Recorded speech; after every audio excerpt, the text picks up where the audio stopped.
Ya kalau saya sendiri dari GPDI Pantai Kosta. GPDI. Oke, siap. Nah, gini kan enak ngobrolnya. Silakan Om CIA, apa yang mau disampaikan dengan sesuai thumbnail. Monggo. Saya tidak terlalu mengikuti latar belakangnya ya dengan tanpa ragi apa yang disampaikan dia. Tapi sekilas kalau ini masalah hanya apa ya saling menyalahkan atau bagaimana saya juga tidak tahu ya, saya nggak berani komentar terlalu jauh. Tapi kenapa saya tertarik masuk? Karena saya lihat ya di respon di chat itu kan lebih banyak jadi sektarian ya. Sedangkan kan tugas kita sebagai seorang Kristen kan kenapa harus sibuk untuk ribut lah di internal gitu. Karena toh begini ya, Katolik, Ortodoks, Protestan, Pantekosta, Karismatik, Metodis, Baptis dan sebagainya kan masih dalam satu dogmatika yang fundamental, yaitu tentang Allah yang Trinitas kan, Allah, firman-Nya dan Roh-Nya, transendensinya dan imanensinya adalah Bapa, Putra dan Roh Kudus. Tidak masalah lah kita sesekali bersinggungannya, tapi kalau menurut saya tiap hari kita hanya isu sektarian di antara kita, apa tidak membuang waktu? Sedangkan enggak, gini Om Edo, framing ya, dia framing menyampaikan kalau Katolik itu menjual surat indulgensi.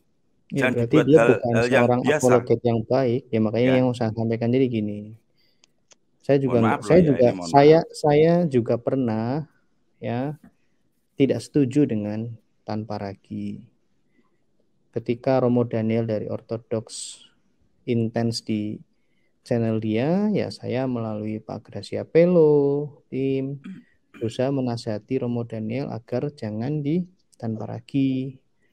Jadi gini, saya ingin bersaksi bahwa bagaimana pengalaman saya sebagai seorang yang lahir dan dibesarkan di GPDI ini bisa menerima perbedaan dengan seperti ini, meskipun resikonya saya juga di internal GPDI juga sering dituding tanda kutip ya, dipertanyakan ke GPDN-nya. Jadi saya bilang ke mereka, saya pikir mereka belum mengaplikasikan kekristenan secara mendalam gitu ya. Bukan berarti mereka tidak selamat. Karena saya merasa saya sudah cukup mulai mendalam. Saya bisa menerima perbedaan itu. Saya juga masih bisa melakukan otokritik terhadap GPDI. Dan saya juga bisa menerima melihat Tuhan bekerja. Mohon maaf, saya potong. Saya minta waktu sedikit ya untuk menyelesaikan supaya poinnya dapat. Sebentar Bung Edo. Jadi gini Pak, nggak lama lah, saya nggak berjam-jam, paling cuma 5 menit, ini kan baru 3 menit ya. Oke, segera Pak. Ya, jadi pada prinsipnya, mari kita ini Oke, tertangkap maksudnya Pak. Itu bahasa umum sudah Pak, cukup. Apa maksudnya ya, Pak? Maksud saya coba gini diulangi. Pak, kalau Bapak mau mengatakan perihal pribadi, kita nggak mengatakan pribadi. Enggak, maksud saya apa? Bapak sudah tahu maksud saya apa? Coba diulangi. Itu kan bahasa teks Pak. Enggak, maksud saya apa? Bapak tadi mengatakan sudah tahu maksud kan? saya. Coba Bapak itu nggak penting buat kita Pak. Kita ingin menyampaikan, menanggapi Pak. Bapak kalau berkenan menanggapi, tidak kita penting persilakan. ketika Anda mengatakan sudah tahu maksud saya, tapi itu kenyataan Pak. Bapak dari denom mana dulu makanya. Coba ulangi Pak, kalau Bapak bisa memisahkan ke 45.000 denom, saya salah kepada salah satunya, saya minta maaf. Tapi kepada mereka yang mengacak-acak kekristenan seperti ini, bagaimana Pak? Enggak, Bapak bisa terpahami dulu nggak? Bisa terpahami dulu nggak maksud saya Pak? Enggak, Bapak tahu maksud saya itu dari mana? Saya belum selesai kok bisa tahu maksud saya. Bukan itu masalahnya Pak. Untuk apa saya mengerti juga kalau Bapak membawakannya ke arah sana? Ini loh, kita menanggapi. Arah mana coba? Arah mana dijelaskan? Saya belum selesai kok bisa tahu maksudnya. Terus? Kan hebat. Menunggu apa? Emang Anda siapa? Bapak tahu maksud saya. Anda diundang nggak? Enggak.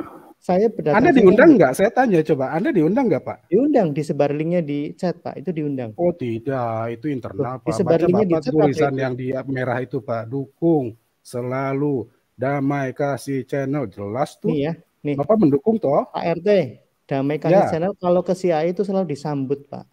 Itu pribadi, Pak. Kami di sini banyak orang, Pak. Beda orang. Ini saya mau bicara, tadi diberi kesempatan oleh moderator, kok jadi Anda yang kejang-kejang. Saya ingin mengarahkan Bapak untuk ikut, Pak.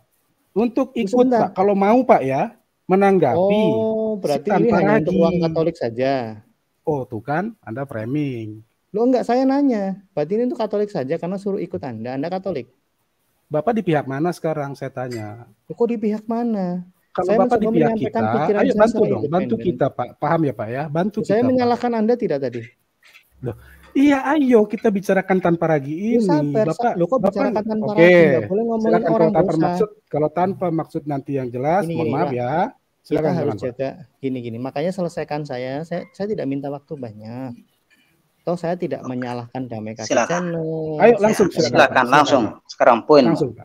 Ya makanya jangan diinterupsi kan. Iya, poin sekarang. Ya saya minta waktu lah sedikit ya. Ngomong sudah.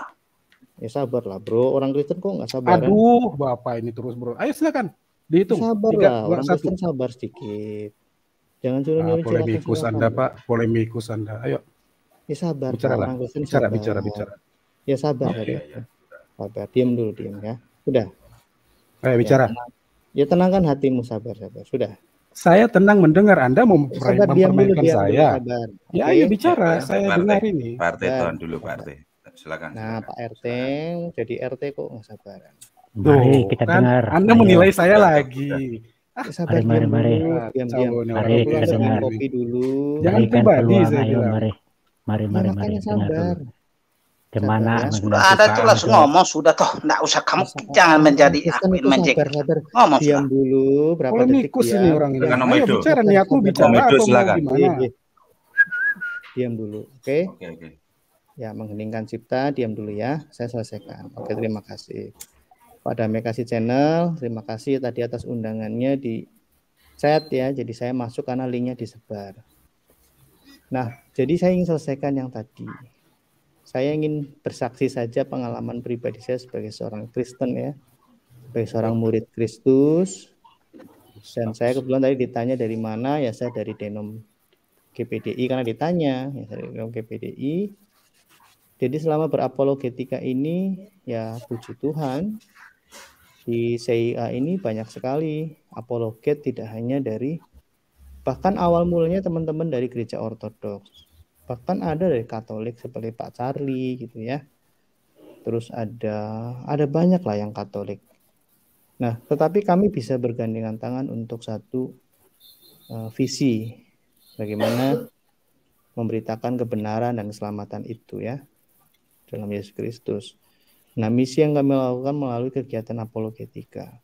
Saya bisa mengerti lah seperti apa yang kita misalnya, Anda dan saya juga pernah tidak setuju dengan tanpa ragi. Wah, saya pernah menentang itu. Menentang, karena saya pikir di dunia online dia kok seperti ini. Terlalu, ya mungkin merespon Islam boleh, tapi proporsional. Tapi sejauh ini dia memang udah lebih wise lah, yang dulunya sangat menolak Trinitas, sekarang sudah bisa lebih wise gitu ya. Dan saya cukup kaget kalau dia akhir-akhir ini atau baru-baru saja menyerang Katolik, ya saya juga tadi makanya tertarik untuk masuk sini. Ya menurut saya silakan saja gunakan hak jawab, apalagi Pak Damai Kasih Channel kan juga seorang Katolik ya, silakan saja. Cuma saya ingin berpesan, seperti tanpa ragi ini sebenarnya orientasinya kan konten ya, dan dia mau melakukan monetizing terhadap channelnya. Nah, menurut saya seorang apologet sebenarnya jangan berorientasi terhadap monetizing, karena fungsi kontrol itu susah. Akhirnya konten itu akan semakin hari semakin agresif dan tidak ada karakter yang baik gitu ya. Jadi dalam kesempatan ini saya mencoba untuk menggunakan waktu secara baik, kesempatan secara baik. Menurut saya jangan terus direspon Pak, tapi biarkan saja 1 kali 2 kali boleh. Dan Damai Kasih Channel ini kan semakin banyak viewernya, dan puji Tuhan lah saya senang dengan konsistensinya. Coba mulai untuk sifatnya lebih kepada yang mungkin menjawab Muslim gitu Pak, itu lebih realistis. Kira-kira seperti itu sih Pak DKC. Oke, saya jawab ya Om Edo. Saya tidak mau menyampaikan seberang. Saya justru meluruskan besi-besi saya yang dibengkok-bengkokkan. Besi-besi itu dibengkok-bengkokkan. Mudah-mudahan paham ya. Kalau saya sama seberang enggak pernah berkonflik, enggak, saya enggak mau ke sana. Enggak mau ke sana. Saya tugasnya ini, pengguna kosakata. Apakah betul itu tanpa ragi Protestan? Enggak.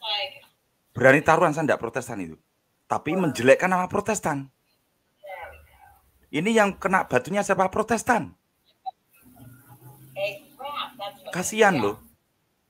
Lah ini tugas saya bengkok-bengkok saya luruskan. Saya masukkan di bara api, saya tarik, saya pukuli, toang. Karena menggunakan kosakata. Kosakata Kristen, kosakata Yesus, kosakata gereja. Itu yang perang-perang dengan apologi seberang. Aku yang nggak tahu apa-apa kena. Jelas kan? Di sini tuh kan SOP saya ada. Saya sampaikan SOP saya ya. Rumah DKC ini rumah pengajaran buat awam Kristen Katolik. Tentang apa? Tentang pilar gereja.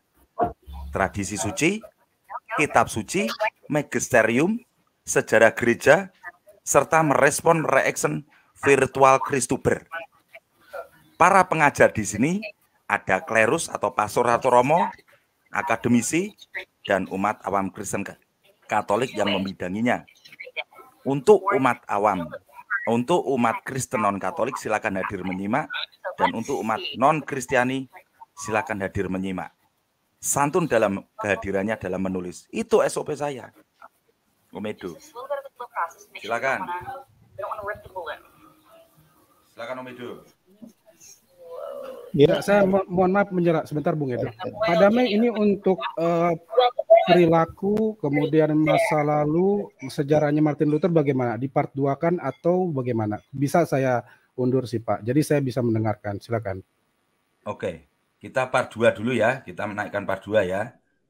Di sini ada Romo apa? Gimana? Oh, enggak ada. Sini enggak ada Romo. Maksud saya kadang Romo itu di video saya kan ada klerus, kadang isi toh. Sini enggak ada klerus ini. Sini semua awam Katolik. Ya. Oke. Oke lah, kalau gitu terima kasih atas waktunya ya. Silakan dilanjut. Oke, gitu ya. Oke, kita putar video kedua. Namun dari video itu, kita sudah mengenal kata indulgensi.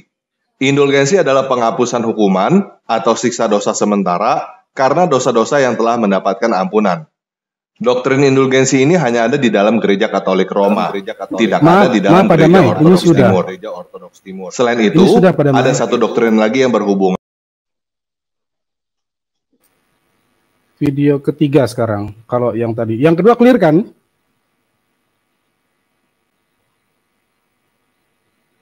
Pak Damai, kalau sudah clear, oke, berarti saya terhenti untuk tentang Luther ya. Tapi kalau mau diteruskan silakan. Jadi video ketiga.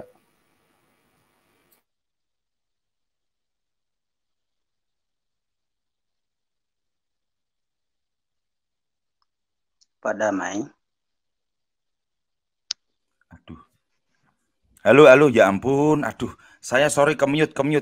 Cin, video kedua sudah belum, Cin? Kamu tanggapi, Cin, tadi, Cin? Sudah, tadi saya singkat sebagai yang terakhir, kemudian sekarang yang ketiga. Berarti tapi silakan, Paman Cek belum. Paman Cek belum. Iya, silakan. Silakan. Oke. Berarti saya putar videonya dulu biar Paman Cek tahu toh, Cin. Gitu ya, Cin. Oke. Mungkin mau mengomentari yang kedua silakan juga ditanya dulu. Iya, Oke, Paman, saya putar videonya dulu bagaimana, Paman, biar Paman tahu videonya. Boleh, atau saya komentar umum saja itu. Saya kira kamu sudah tahu semua itu. Saya pikir kalau diizinkan saya hanya mau sebentar saja, saya tidak terlalu punya banyak waktu, saya hanya mau komentar umum kalau diizinkan oleh Paman. Siapa, Paman? Silakan Paman. Silakan. Baik. Yang pertama-tama menurut saya kita bersyukur, berterima kasih dengan channel-channel seperti Pak Tamparagi, Crusader dan lain-lain, tapi terutama dua channel ini menurut saya itu kita perlu berterima kasih kepada mereka. Dasarnya apa kita berterima kasih? Karena mereka langsung memberikan contoh konkret di depan mata kita tentang bagaimana orang yang terkenal bukan karena pemahaman yang utuh, tetapi hanya karena dia lincah melakukan olah teknologi ini, juga termasuk suaranya yang bagus. Dua-duanya suara bagus itu, baik Crusader maupun Tamparagi itu. Mereka dua tuh jago dua-duanya. Jadi dari segi pembawaan suara, intonasinya itu bagus. Juga bagaimana merangkainya di dalam YouTube itu melalui gambar-gambar dan animasi yang sempurna menurut saya. Nah itu, jadi orang akhirnya lebih tertarik pada tampilan, bukan pada isinya. Ini menjadi contoh yang baik bahwa ini loh dunia kita. Dan ini merupakan cerminan. Saya harap saudara kita, saya sebenarnya mau ngomong dengan Pak CIA tadi itu, coba saya harap dia bisa masuk kembali. Bisa. Ya, jadi ya oke, thank you. Nah, termasuk dengan saudara-saudara kita Protestan pada zaman-zaman awal, kita tahu kan bahwa dengan adanya mesin cetak itu, akhirnya semua orang yang sebelumnya tidak tahu membaca, kurang informasi, akhirnya dengan sendiri punya banyak informasi. Orang kebanjiran informasi melalui buku-buku, dan karena itu orang langsung merasa diri sudah pintar semua dan ngomong sesuka hati mereka, dan menganggap para teolog, terutama waktu itu ajaran-ajaran Santo Thomas Aquinas, bahkan diolok-olok. Nah, padahal mereka belajar filsafat juga tidak. Nah, jadi justru pemikiran-pemikiran teolog hebat seperti Thomas Aquinas malah diremehkan. Padahal pemikiran Thomas Aquinas itu kental dengan filsafat dan teologi serta ajaran bab-bab gereja. Pokoknya komplit. Mau model mana saja. Pokoknya dia itu memang sintesis. Ya. Sampai saat ini pun belum ada yang bisa melampaui Santo Thomas Aquinas. Jadi apa yang dialami pada abad-abad awal Protestantisme itu juga yang kita lihat macam sekarang tuh, dengan zamannya teknologi, zaman YouTube begini. Jadi semua orang tuh merasa diri hebat, merasa diri ahli. Nah, karena itu munculnya orang-orang seperti Tamparagi yang dalam arti tertentu mewakili Protestan, membuka mata kita semua bahwa ini loh faktanya. Kita tahu, bukan hanya kita saja yang tidak setuju dengan Tamparagi. Mereka yang sesama Protestan pun mereka tahu itu tidak setuju. Bukan hanya dengan Tamparagi, bahkan sesama Protestan yang mereka anggap sebagai yang sama-sama ahli, katakan saja Reform dengan Pentakosta, dengan apalagi yang lain-lain itu, dengan Lutheran. Itu mereka juga tidak seia sekata. Nah, lalu kemudian kita berusaha untuk menghibur diri dan mengatakan, yang penting kita kan percaya Trinitas sama-sama tuh. Nah, jadi yang lain-lain kalau beda itu kan doktrin. Nah, seperti itu. Jadi kita menciptakan ilusi teologis zaman ini. Padahal bukan demikian yang sejak awalnya. Ini kan kita menciptakan standar zaman modern kan. Ekumenisme zaman modern kan. Persatuan gereja versi zaman modern kan? Apakah demikian persatuan gereja sejak pada awal itu, sejak Yesus dirikan tahun 33 sampai dengan tahun 1054? Apakah yang seperti itu? Saya ragu. Mari kita, mungkin mereka akan tidak setuju. Nah, karena itu baiklah kita untuk berdialog ini. Nah, untuk konteks seperti itu, saya pikir tidak usah kita ikut-ikutan cara saudara-saudara kita Protestan, Ortodoks, yang debat sana, debat sini, cakar-cakaran di internet. Nggak usah. Biar macam kita ya, begini pada Mekas Channel. Alon-alon saja baca saja begini loh. Riwayatnya, sejarah kekristenan seperti ini. Sejak awal mula, bahkan ketika terjadi pengkanonan kitab suci itu begini. Supaya kalau kita betul punya niat baik untuk menciptakan persatuan Kristiani, itu persatuan yang sesuai dengan sejarah yang historis sebagaimana Yesus kehendaki. bukan berdasarkan niat baik kita zaman modern saja, tanpa dasar pengetahuan yang solid. Saya sering mengatakan ulang-ulang, ways to hell often paved by good intentions. Semua orang punya niat yang baik, tapi banyak sekali kejahatan, keserampangan, ya buruk di dunia ini terjadi hanya karena niat baik dengan kepala yang kosong. Karena itu, jangan kita mau hanya karena niat baik itu, lalu kita mau hanya sekedar serang siapa saja. Bukan begitu. Jangan karena kita yang penting kita sama Kristen, kita bersatu antar model mana, pokoknya kita ciptakan zaman modern ini, lalu kita serang Islam. Bukan sifat Katolik seperti itu. Begitu pula kita bukan karena Katolik maka kita serang Protestan, bukan sifat kita Katolik begitu. Atau serang Ortodoks, bukan begitu. Serang Hindu, Buddha, ateis, bukan sifat Katolik. Sifat Katolik adalah kawan dengan semua, tapi juga lawan dengan semua, termasuk lawan dengan sesama kita di dalam yang tidak sesuai dengan ajaran magisterium. Jadi kita ini kan bukan berdasarkan pemikiran tafsiran kita masing-masing, comot ayat suci ini itu kemudian buku tanduk di antara kita. No, kita bukan hanya percaya tapi berdasarkan fakta sejarah, ada magisterium. Magisteriumlah yang menentukan bahwa ini buku ini namanya kitab suci, dan mereka yang mulai dari awal mentafsirkannya itu. Dan Tuhan menghendaki mereka sebagai magisterium, pengajar gereja. Dan karena itu, kita ikut mereka. Dan mereka punya secara manusia itu bukan orang idiot. Mereka adalah para profesor, orang-orang profesional, dan suci hidup. Kan tidak suci setidaknya secara umum rata-rata lah. Mereka meninggalkan segala-galanya, para pastor kita, yang berkarya untuk seluruh hidupnya untuk Tuhan. Jadi mereka berusaha untuk menunjukkan ini ajaran gereja yang benar. Jadi tidak tergantung pada satu orang pastor, satu orang usut, atau satu orang paus. No. Ada pendapat pribadi ya silakan. Tetapi yang magisterium, yang ofisialnya yang ini. Jadi pada Damai Kasih Channel, siapapun yang masuk di dalam grup ini, baik yang orang Katolik maupun non-Katolik, kita perlu ingat parameter kita adalah magisterium. Magisterium, mantap, ya. Jos, gados. Jadi jangan hanya karena bilang, oh saya sama Katolik langsung bela. No, sekalipun Katolik, ada juga pastor yang ajarnya keliru. Sekalipun orang Protestan, sekalipun orang Islam, bukan berarti semua yang dikatakan Protestan, semua yang dikatakan Islam itu buruk, jahat, jelek. No, ada hal yang baik, tetapi banyak hal yang buruk. Hanya kita kasih jelaskan posisinya. Misalnya berhadap dengan Protestan, katakan seperti saudara CIA, Apologetics.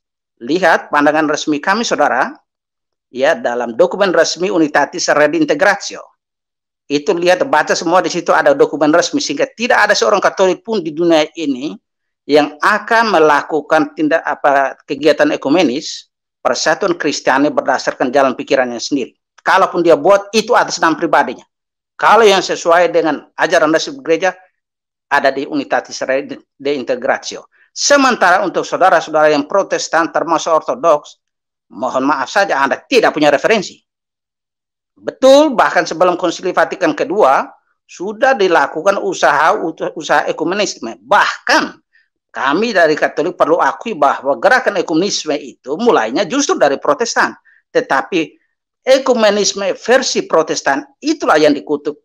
Ya, dikutuk katanya agak keras, tetapi ditolak paus. Dan itu juga yang ditegaskan oleh Crusader Network, bahwa mereka bersatu dengan jalan pikiran mereka masing-masing, yang ciptaan mereka sendiri tidak sesuai dengan fakta sejarah dari awal. Persatuan dibawa ke pemimpinan paus. Mereka mau tidak, pokoknya kita yang penting bersatu saja. Dan ini yang juga masih bergerak sampai dengan zaman modern ini. Persatuan ekumenis versi saudara-saudara kita Protestan, termasuk dengan Ortodoks. Ortodoks itu gabung dengan cara ekumenisme metode Protestan. Yang itu yang kita tolak. Tapi tentu kita tidak perlu kutuk-kutuk mereka. Sesuai dengan semangat Konsili Vatikan kedua, kita berdialog. Karena itu bagus sekali saya masuk di dalam ini. Kita bisa dialog. Hanya memang untuk yang saat ini mungkin kurang tepat. Karena thumbnailnya kita, tema kita tentang indulgensi. Tetapi saya ingin secara singkat CIA tahu bahwa inilah posisi Katolik. Jadi kita berkawan dengan semua, tetapi dalam tanda petik melawan semua, ya. Jadi termasuk saudara-saudara yang Islam, kami tidak sama seperti cara berpikir dari Protestan ya. Saya tahu itu mungkin pengaruh teologi Karl Barth ya, yang menganggap semua yang non Kristen itu, bahkan sebenarnya Kristen sebagai agama itu dianggap sebagai idolatria, sebagai itu semua yang bertentangan dengan kehendak Tuhan. Nah, jadi terutama itu cara berpikir Karl Barth yang sangat mempengaruhi Protestantisme zaman sekarang. Nah, kami Katolik tidak begitu. Kami percaya semua orang, segala sesuatu dunia ini ciptaan Tuhan, sehingga selalu ada semen verbi, yaitu percikan-percikan cahaya ilahi, atau katakanlah sebagai benih-benih sabda yang ada dalam pribadi-pribadi, bahkan budaya-budaya, agama-agama yang lain. Hanya sebagiannya elemen-elemennya yang ada, tapi tidak secara keseluruhan. Dan yang seperti ini bukan baru muncul sekarang, itu sudah sejak zaman bapak-bapak gereja, dari Justinus Martir dan juga para Clemens dan pokoknya para apologet dari awal. Mereka bahkan menganggap filsafat Yunani itu sebagai salah satu perjanjian sebelum masuk ke dalam kepenuhan Injil. Jadi lihat, cara berpikir Katolik yang tidak main sapu rata seperti itu bukan ciptaan Katolik zaman modern, tetapi konsisten dengan keseluruhan ajaran gereja sejak dari awal. Bahkan di dalam kitab suci sekalipun, Rasul Paulus ketika mengajar kepada orang-orang di Athena, dia memang mengatakan bahwa mereka itu menyembah Allah yang mereka tidak kenal. Tetapi ada di dalam hati mereka itu ada keinginan untuk mencari Allah. Berarti ada yang baik dalam diri mereka itu. Bahkan Nikodemus, bukan Nikodemus, tapi itu apa namanya itu, ada satu di Injil itu. Bukan itu sekolah itu jenderal, bukan jenderal, apa namanya, Cornelius ya. Seorang Cornelius itu bahkan doanya didengarkan bahkan sebelum dibaptis ya, doanya didengarkan. Sudah dengar Allah tidak mungkin dengar kalau orang yang tidak berkenan di hatinya. Jadi Allah sudah berkenan di hatinya bahkan sebelum dia dibaptis, sebelum dia percaya. Jadi dia cara berpikir ini, lihat fakta dari Alkitab itu membuka cara berpikir kita untuk tidak main sapu rata kekanak-kanakan. Kita harus memikirkan bahwa Allah itu pencipta langit dan bumi dan segala isinya. Karena itu kita harus melihat case per case, kasus per kasus. Jadi kita tidak sapu rata. Semua yang Islam itu jelek, semua hitam semua. Ada beberapa poin, tak ada yang baik. Begitu pula Hindu, Buddha, Konghucu, bahkan budaya sekuler pun ada elemen-elemen yang baik. Dan karena itu kita terima yang baik itu, lalu kita bersihkan. Jadi bukan kita sapu rata. Nah, ini sengaja saya ngomong secara umum dulu, saudara CIA. Ini karena saya dapat isinan dari DKC ya. Nah, supaya kita mengerti posisi gereja Katolik. Jadi saya tidak terlalu tertarik kalau kamu dapat kusir Mas Mentari. Ini kalau kita lain waktu, kalau CIA rajin datang ke ini apa DKC ini, bagus untuk kita bisa dialog ya. Untuk nanti saya kasih konfrontir langsung. Contoh misalnya si Tamparagi ini, yang saya yakin dia punya niat yang tulus, walaupun Anda boleh kita mungkin mengatakan dia orientasinya mungkin konten untuk uang lah seperti itu. Tapi toh kalaupun untuk uang juga yang seperti ini, yang miring-miring seperti itu bukan hanya dia. Kan orang katakanlah pendeta yang orientasinya betul-betul karena iman, toh ada juga yang beda-beda, bahkan yang dalam tanda petik menjadi heresi juga. Karena itu kekeliruannya bukan menjadi parameter bahwa oh itu karena dia mencari uang, bukan ya. Saya yakin bahwa dia mungkin karena imannya juga, bahkan banyak sekali apologet yang lain hanya karena iman mereka, niatnya baik, tetapi itu tadi pemahaman kita yang kurang utuh terhadap sejarah gereja. Karena itu termasuk saya omong lagi kepada saudara DKC, kita jangan terlalu cepat-cepat mengatakan bahwa mereka itu memframing. Belum tentu. Memframing itu kan kata kerja aktif. Berarti itu kan mengadakan intensi, ada niat framing itu konotasi negatif. Padahal belum tentu, saya pikir. Banyak saudara kita yang Protestan itu karena lahir besar sebagai seorang Protestan yang dicecoki pikirannya bahwa Katolik itu sangat buruk, melenceng jauh, bahkan oleh Yosef Tewo dianggap bukan Kristen, terjadi pembengkokan pada abad ketiga yang dia sendiri tidak bisa buktikan. Yang seperti itu akhirnya membentuk pikiran bukan hanya oleh jemaat-jemaatnya, tetapi para pendetanya juga yang punya pikiran yang begitu payahnya menurut saya ya, hanya begitu percaya dirinya. Bahkan maaf saja, itu persis seperti anak-anak kecil yang berusaha untuk mencari perhatian orang tua, karena orang tua sudah bentak atau apa, itu mulai mencari akal itu untuk mencari perhatian orang tua. Itu sama termasuk ortodoks itu. Jadi mulai bilang, oh Katolik begini, itu kan mereka hanya mau pancing-pancing saja. Katolik karena menyadari kebenaran utuhnya, Lumen Gentium nomor 14, nomor 14. Itu membuat kita terasa nyaman. Begitu pula dengan sejarah yang begitu mudah kita akses di internet, itu membuat hanya orang bodoh saja yang tidak bisa menerima kekatolikan. Atau kalau bukan orang bodoh, dia hanya kebetulan belum memahami, belum baca saja. Karena itu tugas kita DKC, kita berusaha untuk bentangkan itu. Baca alon-alon saja. Tidak usah pakai itu dapat kucing tidak jelas itu. Kadang-kadang walaupun benar pura-pura tidak tahu atau tidak mau terima. Seperti itu Buriwali dengan Dr. Suhento Liao itu. Saya lihat jelas-jelas itu ada itu argumentasi yang tidak masuk akal. Bahkan itu Dr. Suhanto itu bisa membuat video reaction itu atau review terakhirnya itu menunjukkan begitu ini loh jelas sekali ada kekeliruan. Tapi orang pasti mati-matian tetap ikut. Karena itu tidak usah pusing. Kita tetap tunjukkan dengan alon-alon saja fakta sejarahnya. Begini loh, termasuk nanti saudara-saudara kita yang Islam juga dengan sendiri akan mengerti. Oh begitu, mereka beli itu ada wahyu, silakan kamu klaim. Tapi kita tunjukkan fakta sejarah pelan-pelan bahwa sebelum sampainya Muhammad itu sudah ada ajaran-ajaran bid'ah yang akhirnya terserap ke situ. Jadi pelan-pelan seperti itu. Mohon maaf, saya ini omong sudah terlalu banyak. Kiranya dimaklumi. Saya kebetulan senang lihat dengan CIA. Saya kembalikan dulu ke DKC. Terima kasih. Halo, DKC. Terima kasih, Paman. Ya, terima kasih, Paman. Sebelum ditanggapi, saya akan membentangkan Lumen Gentium 14, Paman. Mohon izin sebelumnya. Ibu, Bapak, dan rekan-rekan yang kucintai, yang kukasihi, I love you. Anda umat awam Kristen Katolik yang baru bergabung di DKC, saya kasih jubah sakti kita Katolik. Jubah saktinya di mana, Pak DKC? Sabar sik. Iki laptopnya ngebuak iki. Sebentar. Sabar dulu. Aduh, mana sih? Bentar ya. Ya ampun, full ya. Ini ternyata bentar. Tak hilangin satu ini. Bentar. Sambil disiapkan Pak Damai. Boleh saya berdialog dengan Paman Jack? Oke, silakan. Silakan. Paman, memang sejak semula kita tidak ada niat untuk mendiskreditkan Paman ya. Jadi kita malah menganggap diskredit orang lain terhadap kita ubah menjadi peluang. Itu maksud saya. Iya. Kemudian memang agak sulit bagi kita ketika kita berhadapan dengan 45.000 denominasi yang ada. Itu yang tidak bisa teridentifikasi di Indonesia, Paman. Ya? Itu jadi bukan hanya RT yang sulit, bahkan Tuhan Allah juga sulit saya kira.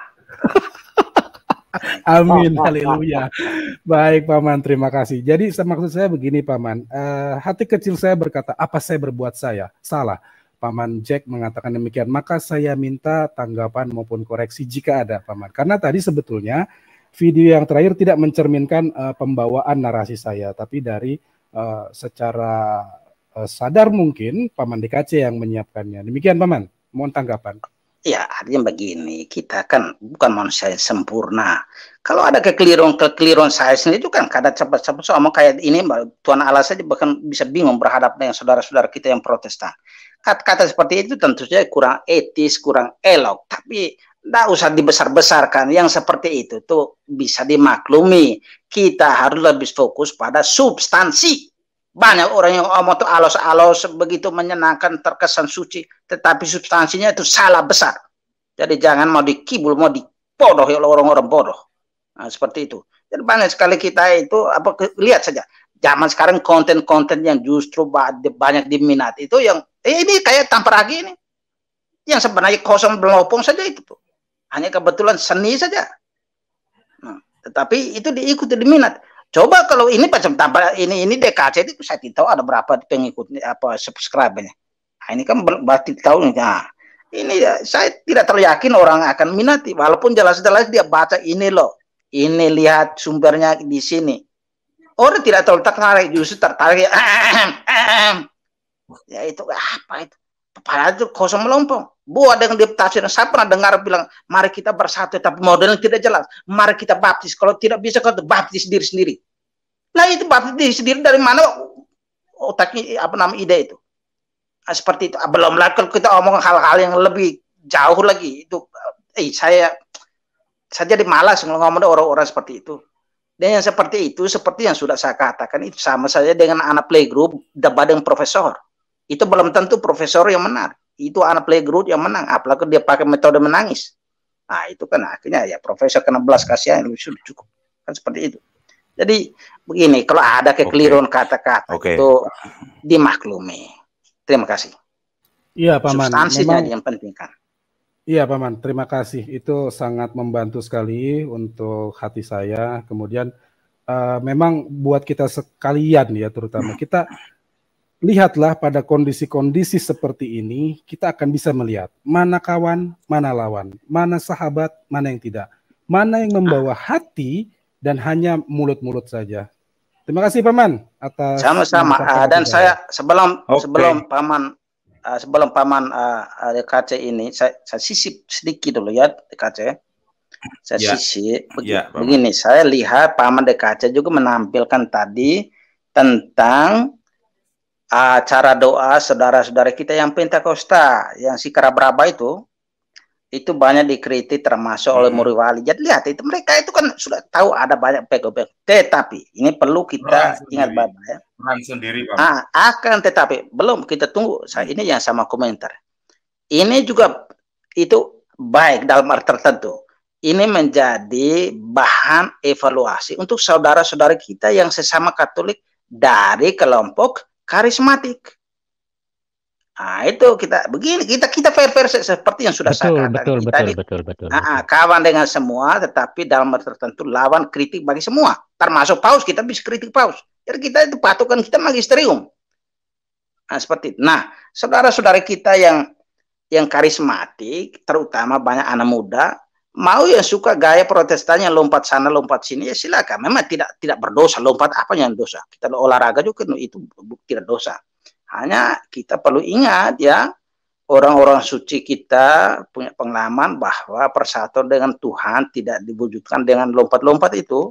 Mungkin lompat-lompat yang mungkin terlalu kasar, tapi intinya dengan metode doa yang seperti itu, yang agak ini lebih hidup itu, hanya dalam keheningan. Doa yang nampaknya membosankan, tetapi itulah sejarah dan itu bermakna ya. Nah, itu menjadi autokritik untuk kita dan menjadi awasan untuk saudara-saudara kita yang karismatik itu. Lihat bahwa orang bahkan banyak kritik termasuk sesama yang Protestan itu lihat ya seperti itu. Karena itu walaupun itu masih di dalam ranah Katolik, masih biasanya diawasi ya, tapi kan banyak juga yang tidak terima walaupun sesama Katolik toh. Dan itu kan gerakan yang baru saya kira tahun 1976 sekitar itulah. Nah, dan itu tetap diawasi dan itu gerakan yang lebih bersifat ekumenis ya, karena itu memang menjadi bahan untuk dipikirkan bagi saudara-saudari kita yang melakukan gerak karismatik itu, untuk betul-betul kita tidak mengatakan mereka salah, tetapi untuk bijaksana. Jangan sampai mereka melakukan doa-doa yang akhirnya ya pokoknya akan menciptakan pembicaraan yang macam-macam di antara kita itu. Jadi ini penting sekali ya. Saya tidak mengatakan ini salah, terutama nanti kan biasanya akan dicek. Ini kan gerakan baru, biasanya akan dicek oleh uskup, dan kalau ada banyak penyimpangan nanti akan dibicarakan pada level yang lebih tinggi, bahkan di level ekumen konsili. Nah, biasanya akan dibicarakan, tapi ini kan masih dilepas, biasanya disaring, dilepas, jadi tidak langsung memutuskan ini salah atau benar, tidak. Biasanya pelan-pelan. Sekarang terbanyak mulai ini dasar kitab suci, sejarah macam-macam. Silakan nanti kita cek. Nah, seperti itu. Jadi penting sekali untuk Pak DKC walaupun menampilkan yang Sikarabraba apa macam itu, tapi juga pada saat yang sama kita bila perlu menampilkan juga saudara-saudari kita yang karismatik itu untuk melihat, bila perlu mengecek ini supaya kita bisa menampilkan bahwa yang ini loh yang Katolik punya. Jadi kita jangan sampai memberi kesan bahwa yang seperti itu hanya mereka yang Pentakosta atau Protestan pada umum. No, Katolik juga begitu. Dan memang kita merangkul mereka yang karismatik kan, karena salah satu menjadi sarana untuk gerakan ekumene, untuk bersatu dengan saudara-saudara kita yang Protestan itu. Tetapi tetap kita bijaksana dalam hal ini, karena mengingat ini simpang siur macam-macam, apalagi dengan gerakan yang mereka yang sikara berapa macam-macam seperti itu yang memang agak skandalistis. Mohon maaf kata-kata ini, tapi intinya bahwa banyak sekali itu komentar miring-miring, ada yang lurus, macam-macam di dalamnya itu. Saya kira begitu dulu. Terima kasih. Oke, terima kasih ya Paman. Suara saya terdengar ini? Terdengar ya? Oke. Ibu bapak dan rekan-rekan, benteng kita itu di suatu dokumen dari Magisterium. Salah satunya dokumennya di Lumen Gentium nomor 14. Judul perikopnya umat beriman Katolik. Tak buatlah ini judul perikop lah. Daripada judul ini kan tidak enak. Perikopnya itu umat beriman Katolik. Yang tertulis seperti ini rekan-rekan ya, ibu bapak yang kucintai, I love you, I love you. Kata-katanya seperti ini. Maka terutama kepada umat beriman Katoliklah Konsili Suci mengarahkan perhatiannya. Berdasarkan kitab suci dan tradisi konsili mengajarkan bahwa gereja yang sedang mengembara ini perlu untuk keselamatan. Sebab hanya satulah pengantara dan jalan keselamatan, yakni Kristus. Ia hadir bagi kita dalam tubuhnya, yakni gereja. Dengan jelas-jelas menegaskan perlunya iman dan baptis. Bisa dilihat di Markus bab 16 ayat 16 dan Yohanes bab 3 ayat 5. Kristus sekaligus menegaskan perlunya gereja yang dimasuki orang-orang melalui baptis bagaikan pintunya. Maka dari itu, andai kata ada orang, ini saya ulang sekali lagi, maka dari itu, andai kata ada orang, sekali lagi saya dapat payung nih, maka dari itu, andai kata ada orang yang benar-benar tahu loh ya, bahwa gereja Katolik itu didirikan oleh Allah melalui Yesus Kristus sebagai upaya yang perlu, namun tidak mau masuk ke dalamnya. Nah, namun tidak mau masuk ke dalamnya atau tetap tinggal di dalamnya, ia tidak dapat diselamatkan. Clear and clean. Tuntas, rawe-rawe rantas, biak. Cukup itu. LG 14. Tapi yang bagus juga itu, sabar yang tadi itu, coba baca yang ke bawahnya itu bagus juga supaya supaya DKC punya pemahaman yang utuh. Nah, jadi mulai dengan autokritik dulu. Ya, oke. Terima kasih Paman. Dimasukkan sepenuhnya ke dalam sertifikat gereja mereka yang mempunyai Roh Kristus, menerima baik seluruh tatanan susunan gereja serta semua upaya keselamatan yang diadakan di dalamnya. Saya ulang ya teman-teman. Dimasukkan sepenuhnya ke dalam sertifikat gereja mereka yang mempunyai Roh Kristus, menerima baik seluruh tata susunan gereja serta semua upaya keselamatan yang diadakan di dalamnya. Dan dalam himpunannya yang kelihatan digabungkan dengan Kristus yang membimbingnya melalui imam agung dan para uskup loh ya, dengan ikatan-ikatan ini, yakni 1. Pengakuan iman, 2. Sakramen-sakramen, 3. dan kepimpinan gerejani serta persekutuan. Nah, tetapi yang sekarang justru kalimat berikutnya yang maksud saya yang penting itu. Jadi ini supaya kita mulai bersih-bersihnya dari dalam. Supaya ketika kita berbicara dengan saudara yang di luar, kita mengerti bahwa kita tidak berkawan dengan siapa dan lawan dengan siapa. Kita tahu ini kita dengan gereja Kristus. Nah, lihat, tetapi tidak diselamatkan orang, bukan DKC, bukan Pak Manjab, Pak Manadius dan teman-teman, bukan loh ya. Ini dokumen resmi magisterium. Aku ngomong magisterium diprotes aku. Tetapi tidak diselamatkan orang yang meskipun termasuk anggota gereja, namun tidak bertambah dalam cinta kasih. Ya, saya ulang ya, supaya kita semua dapat payung. Tetapi tidak diselamatkan orang yang meskipun termasuk anggota gereja, namun tidak bertambah dalam cinta kasih. Jadi yang dengan badan memang berada dalam pangkuan gereja, melainkan tidak dengan hatinya. Paham nggak ini Bapak rekan-rekan? Literasi ini jelas cetomelo-melo loh. Nah, nggak paham tak cipok kamu satu-satu nanti. Silakan Paman, dibedah Paman. Ya, jadi itu lihat. Jadi kita mulai langsung begitu. Berarti bukan berarti kita nih bela bilang, oh yang penting Katolik. No. Sekalipun Anda itu Katolik, tetapi Anda tidak bertumbuh dalam kasih, maka Anda itu hanya berada dalam pangkuan gereja Katolik hanya sebagai badan saja. Tapi tidak dengan hati. Dan yang seperti itu tertulis jelas, tidak diselamatkan. Jadi biar orang yang di dalam, Anda bukan otomatis karena di dalam karena ada KTP Katolik lalu selamat. No. Nah, tadi itu bukan begitu cara berpikir. Sebaliknya kita lihat Lumen Gentium 16. Coba turun ke bawah, ada 16. Halo? Halo? Ya Paman, ya Paman. Ini sebaliknya kita turun. Coba halo, ke bawah. Paman. Ya. Ya. Oke.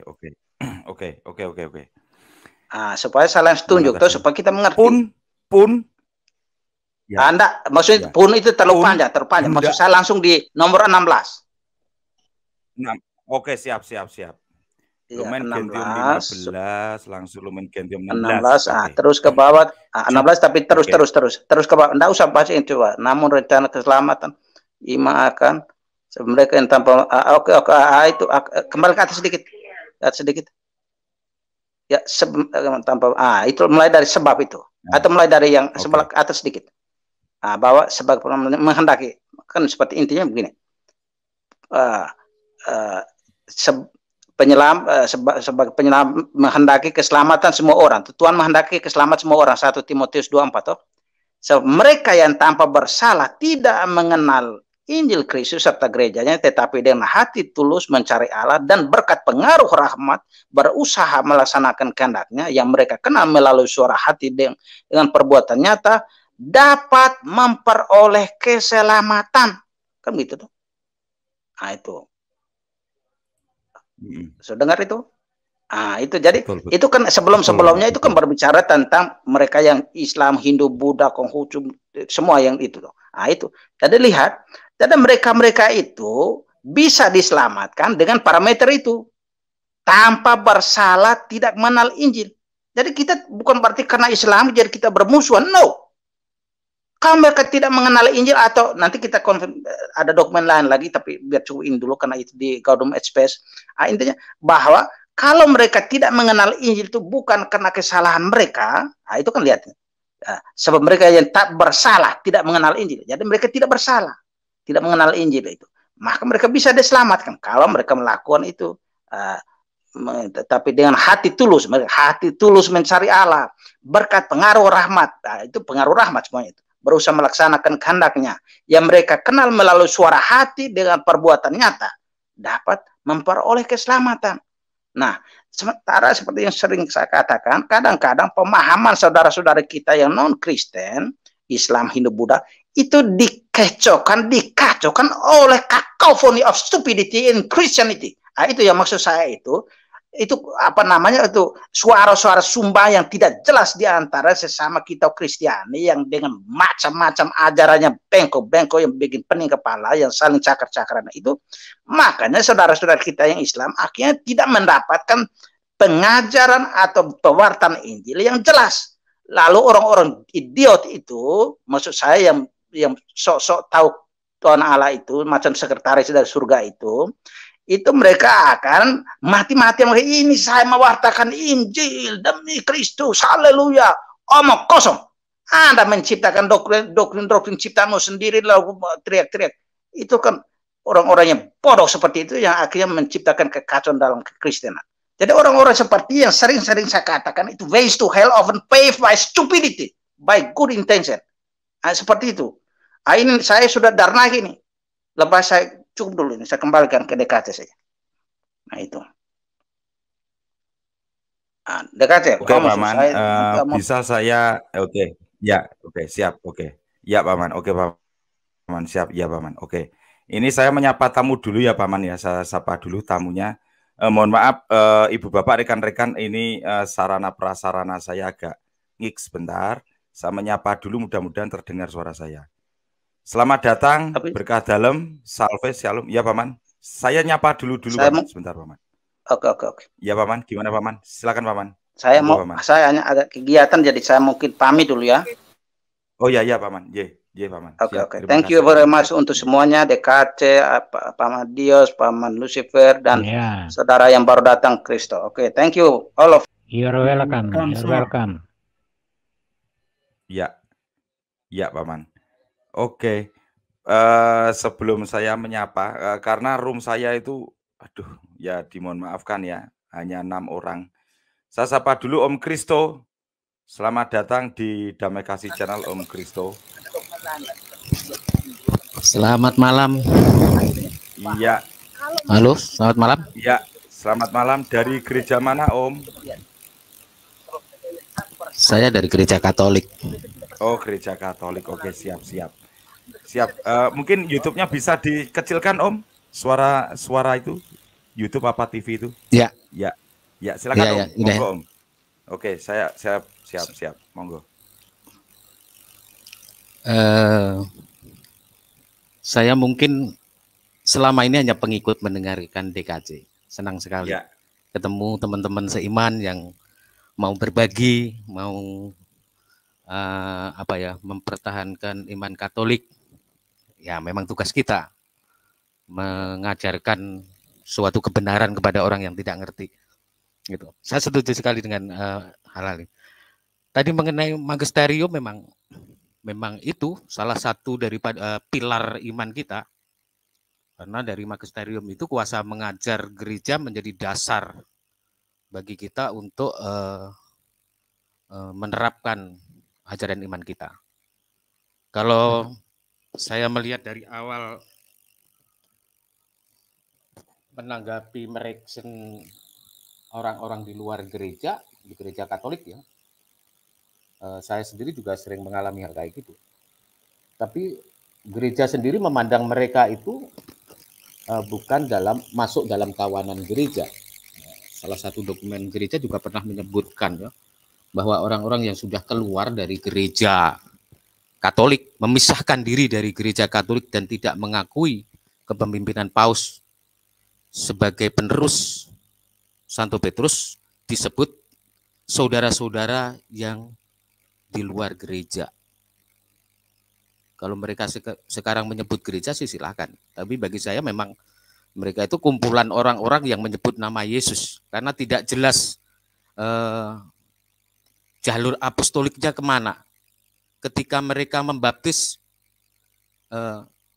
si pembaptis itu, yang membaptis itu menerima rahmat tabisan lewat jalur apostolik mana juga nggak jelas. Dan ini perlu kita tekankan bahwa kita gereja Katolik memang gereja yang benar, gereja yang memang dipilih oleh Kristus, yang didirikan oleh Kristus, dan dilestarikan, dijaga ajarannya itu sampai sekarang. Dan itu terbukti mulai di Dake, Dari Didache itu cerita-cerita para rasul ditulis lalu dijadikan dogma-dogma gereja, kitab suci, lalu ada kitab suci, sampai sekarang ada konsili, dekrit dan lain sebagainya. Dan saya sebagai orang Katolik sangat bangga dengan itu. Nah, ketika orang lain menyerang ajaran Katolik, saya hanya memahami karena mereka memang sudah memisahkan diri dengan gereja Katolik. Mana mungkin ajaran yang sudah ada 500 tahun sebelumnya dikoreksi dengan cara pikir tahun abad 15. Enggak mungkin. Saya tidak mungkin mengoreksi cara berpikir leluhur saya dengan cara berpikir saya sekarang. Tetapi saya harus mewarisi ajaran, mewarisi apa yang sudah diajarkan para leluhur saya itu dengan cara berpikir, cara bertindak saya sekarang. Dan itulah konsep iman Katolik yang seharusnya kita pegang, bahwa kita mewarisi, kita menjaga warisan-warisan iman dari para rasul, dari Yesus sendiri. Saya hanya sejak tadi, saya dari sore mengikuti ini, walaupun di jalan tetap mengikuti, tapi bagi saya ini menarik sekali. Tidak tahan akhirnya saya ingin masuk. Terima kasih Om DKC diberi waktu untuk berbicara di sini. Iya, terima kasih Om Kristo. Tahan dulu ya, Om Kristo tahan dulu. Ibu Bapak dan rekan-rekan, itu tadi kita sudah membedah video kedua ya. Sekarang saya akan putar untuk video ketiga. Om Dwi mana Om Dwi? Om Dwi naik Om. Oke, kita sekarang. Pada tahun 382, Alkitab diterjemahkan ke dalam bahasa Latin, yang pada waktu itu adalah bahasa yang digunakan oleh masyarakat Romawi Barat. Pada tahun 476, Romawi Barat dikalahkan oleh Odoacer. Odoacer adalah seseorang yang berasal dari suku Barbar. Setelah kejatuhan Romawi Barat, Eropa masuk ke zaman kegelapan.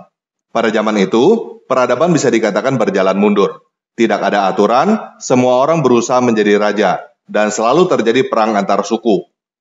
Kemudian, para raja berusaha mendapatkan pengesahan dari Gereja Katolik Roma. Bisa dikatakan, jika dapat pengesahan dari Gereja Katolik Roma, seakan sudah direstui oleh Tuhan. Pada tahun 800, Paus Leo III memahkotai Raja Frankis, Charlemagne sebagai kaisar. Pada tahun 962, Paus John ke-12 memahkotai Raja Jerman Otto pertama sebagai kaisar. Dan bisa dikatakan, semenjak itu berdirilah Kekaisaran Romawi Suci. Walaupun disebut Romawi, tetapi pada dasarnya kekaisaran ini tidak ada hubungan turunan dari Kekaisaran Romawi yang sebelumnya. Bahkan, bisa dikatakan kekaisaran ini sebenarnya adalah Kekaisaran Jerman. Nah, hubungan antara Paus sebagai pemimpin agama dan Raja atau Kaisar sebagai pemimpin sekuler bisa dikatakan adalah hubungan yang saling menguntungkan. Gereja mendapatkan keamanan dan kerajaan mendapatkan mandat dari Tuhan. Namun hal ini juga bisa dengan mudah disalahgunakan dan dipolitisasi. Contohnya, bisa terjadi sogok-menyogok atau kata halusnya tawar-menawar supaya mendapatkan pengakuan dari gereja. Ataupun, pemimpin gereja bisa dikudeta atau digantikan oleh orang lain dengan kekuatan militer dan demi kepentingan politik. Pada abad ke-14, mulai terjadi zaman Renaissance atau zaman pembaruan. Ada kemungkinan zaman ini terjadi karena kelaparan. Mohon maaf, saya ngeblank banget itu video kedua ya. Ya ampun, ya Tuhan, sorry. Masuk video 3, sorry. Ketika kita berbicara tentang Protestan, orang pertama yang terlintas di dalam pikiran adalah Martin Luther. Namun, sebenarnya gerakan protes terhadap gereja Katolik ini sudah dimulai oleh John Wycliffe pada abad ke-14. John Wycliffe adalah seorang pengajar di Universitas Oxford, Inggris, yang dikenal sebagai filsuf, teolog, pengkhotbah, dan penerjemah. Dia mengkritisi kekuasaan Paus yang terlalu besar dan kehidupan para biarawan yang korup. Dia mengajarkan bahwa orang Kristen seharusnya lebih mengandalkan Alkitab daripada mengandalkan pengajaran Paus atau pemuka agama. Dia menolak doktrin indulgensi, purgatori, berdoa melalui orang suci, dan lain sebagainya. Pada tahun 1377, Wycliffe mendapatkan surat kecaman dari Paus Gregory ke-11. Pada tahun 1378, Wycliffe dipanggil ke Istana Lambeth untuk disidang, dan dia menulis 33 kesimpulan di dalam bahasa Latin dan Inggris sebagai pembelaan. Sidang terhadap Wycliffe tidak dilanjutkan karena Paus Gregory ke-11 meninggal. Namun, setelah itu Wycliffe diasingkan. Wycliffe menerjemahkan Alkitab dari bahasa Latin ke bahasa Inggris pada tahun 1382. Dan hal ini adalah perbuatan yang dilarang oleh Gereja Katolik Roma. Pada tahun 1384, Wycliffe meninggal. Pada tahun 1415, Wycliffe dinyatakan sebagai bidat pada konsili Gereja Katolik di Konstan. Konsili itu memutuskan bahwa karya tulis Wycliffe harus dibakar dan mayatnya tidak boleh dibiarkan di dalam tanah. Pada tahun 1428, Paus Martin Stop dulu di situ. Nah, ini framing yang sangat buruk, atau mungkin apakah tidak tahu, mungkin kalau Pak Jack katakan tidak framing ya sudah. Tetapi ini satu yang sangat buruk. Ya. Jadi melarang karena apa? Bukan melarang terjemahannya, tidak. Tetapi terjemahan itu termasuk Tyndale itu dibakar buku-bukunya karena terjemahan dalam banyak yang salah. Jangankan itu, Martin Luther saja kitabnya bisa tulis misalnya yang tidak ada di dalam ada, misalnya Roma 3:28. Itu di dalam bahasa Jerman ditulis allein durch Glauben, padahal tidak ada kata allein.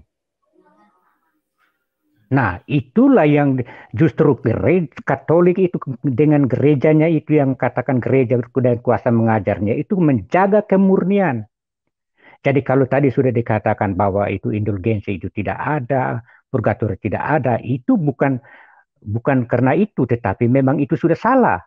Karena memang tidak sesuai dengan kitab suci juga. Dan apalagi kalau misalnya sekarang kita dengar itu selalu bahwa kitab suci Katolik itu ditambah. Padahal tidak ada penambahan. Justru yang dikurangi 7 buku itu.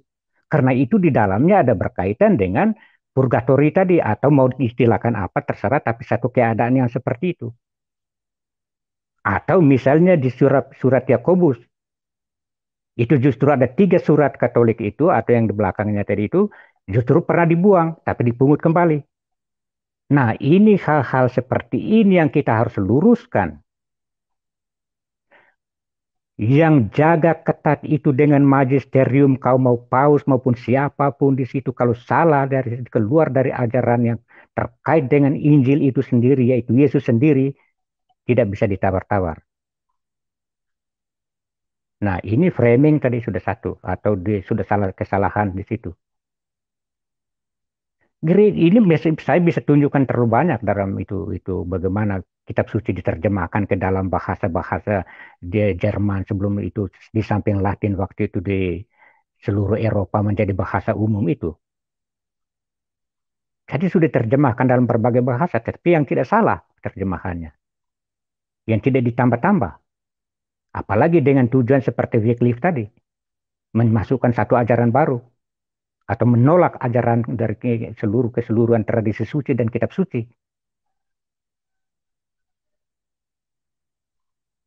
Jangan pernah dikatakan bahwa gereja Katolik itu, gereja kuasa mengajar itu yang sudah dikuasakan Kristus itu adalah perorangan. Ini yang tidak pernah dipahami secara khusus.